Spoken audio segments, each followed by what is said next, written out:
guys, welcome to the Savvy Money Show with me, your host Sean. Today we're going to do things a bit different. We're going to be talking about market and my worries for the market. The Fed, we've gone a long while without talking about them, and we're going to be talking about,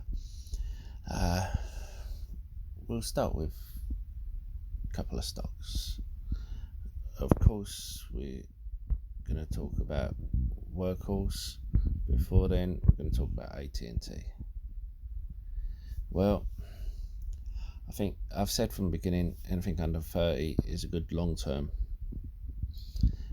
deal. They're looking for a buyer for CNN, which I think is good because with the 150 billion in debt, it shows they're looking to get their debt down. And when you consider that, they've had trouble selling their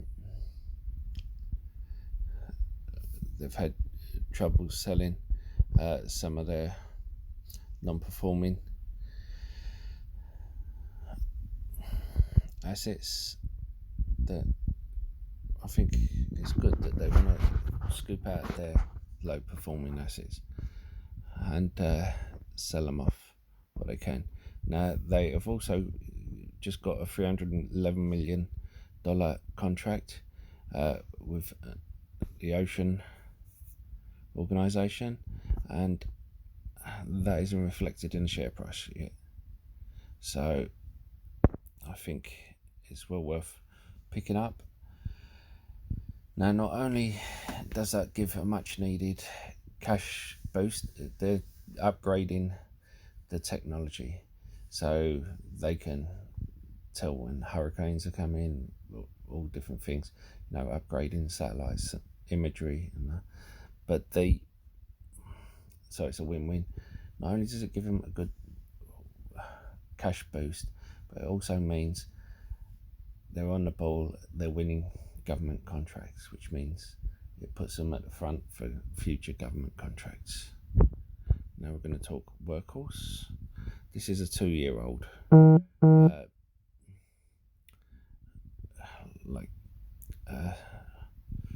web page, but it shows you how bad it was 2 years ago, which is why they started the whole thing.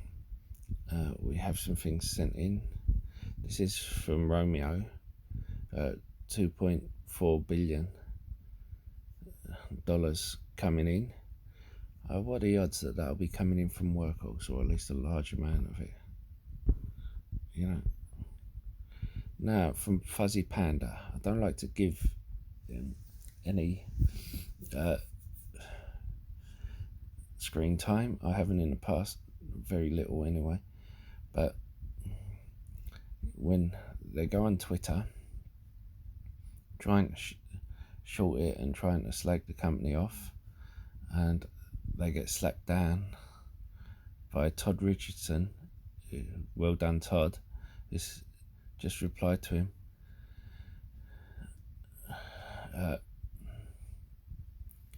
Both John Christopher and Todd answered back beautifully. John Christopher said, Workhorse has a 10% stake in Ride, correct?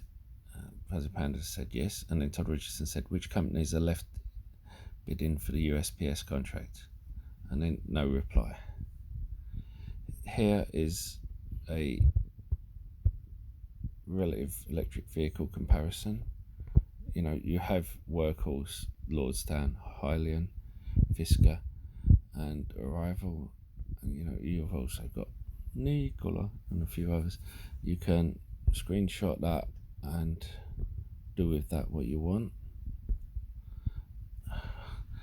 Subscriber sent this in once the contract comes in. I thought this was hilarious. For those of you who have recently joined, you may and for long-term subscribers, you may remember this. I posted this and a few others a few months ago. I did bearish and bullish for these pictures on why USPS was on it. This was the recruitment drive. Now, thing is, back then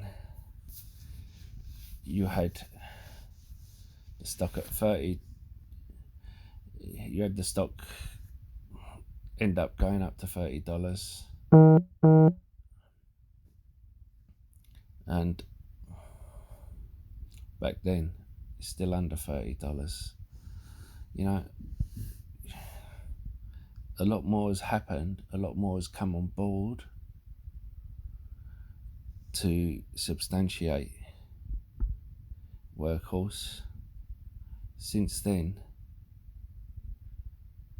they've signed a lot more partnerships, they've signed a lot more agreements, a lot more contracts. They've signed to ship, they've signed Hitachi, they've like to finance, to bring a lot more contracts in. They've signed, and to streamline the manufacturing, they've signed a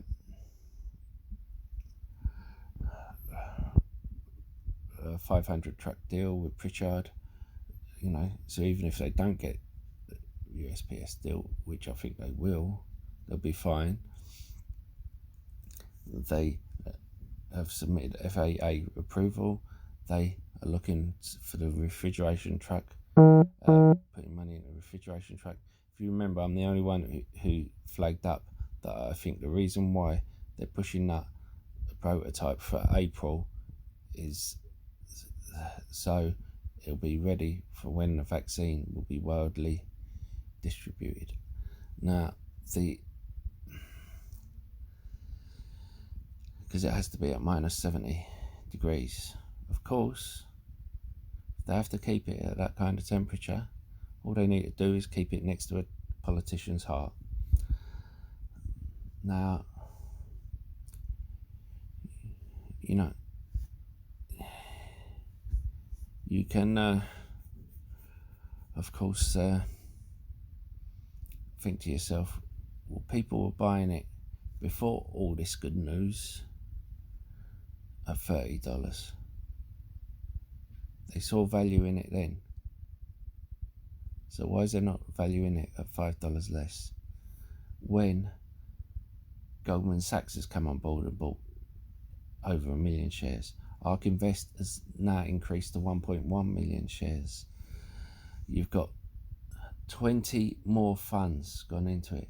One fund has made it 98% of their fund. Now, you had Jim Cramer, who is known for market manipulation, has gone from saying don't buy it to buy it. Now, I'm not going to tell you to go out and buy it. I'm going to tell you to do your due diligence. You know, I'm just some idiot on the internet. And the thing is, you need to decide yourself. Guys, welcome to the Savvy Money Show with me, your host Sean. If you want to help support the channel, don't forget to smash that lovely like button, and don't forget to hit the bell notification if you want to be reminded of when a video gets uploaded. And why not smash the sexy subscribe button? A lot sexier than me. Just ask the wife. And because I upload multiple times a day. And while you're at it, why not comment in the comment box down below? I'm also putting a load of free links in the description box. Why not check them out? And if you're looking for a free trading platform on which to trade your stocks and shares, why not check out Free Trade Trading with 212 and Stake? You get a free share worth up to £200 or dollars for signing up and depositing a small amount. So now on to my next bit, my worrying bit.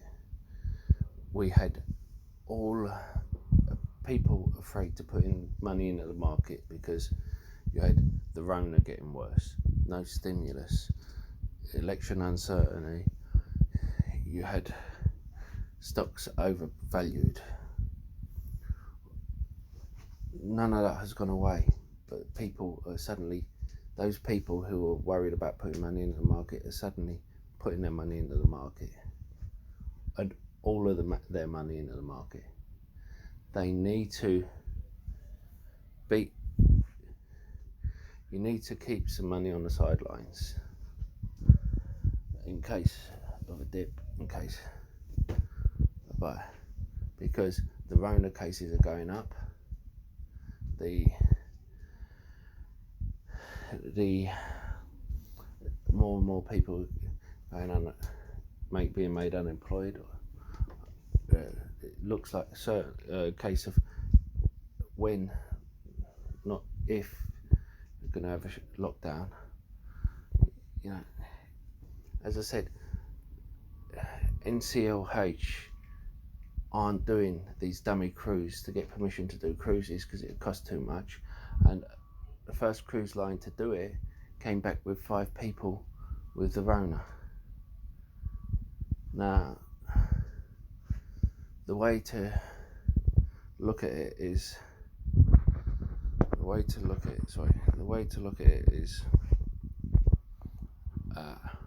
people have seen a vaccine and they think that they should all of a sudden there's going to be light at the end of the tunnel.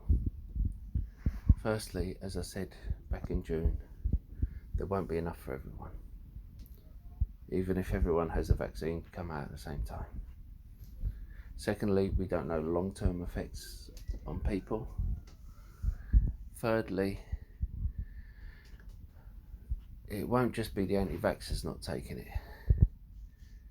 You've had people die in these trials, and you've had people, healthy people, get serious spinal conditions that only a third of people recover from. And don't get me wrong, that's less than the amount of people who have died from the virus. So I'm not saying you shouldn't take it. I'm just saying that is where people who are 50-50 on whether to take it or not, that's the excuse they will use not to take it. Now, add that with the fact that they do not know how long it's going to last. People are going to be saying, well, if it only lasts 10 minutes, what are you going to do? Go to the pub for 10 minutes, get around in? Now,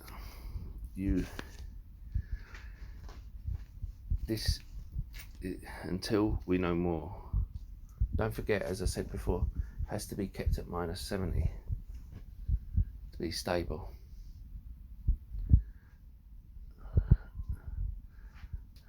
It's still going to be a long way off, and there's still a lot against us. It is great news, the vaccine, but we still have a long way to go. So do not put all your money into the market yet. Keep some behind. And I'll be talking about what I do with my emergency fund later. Don't forget to hit the like and comment box.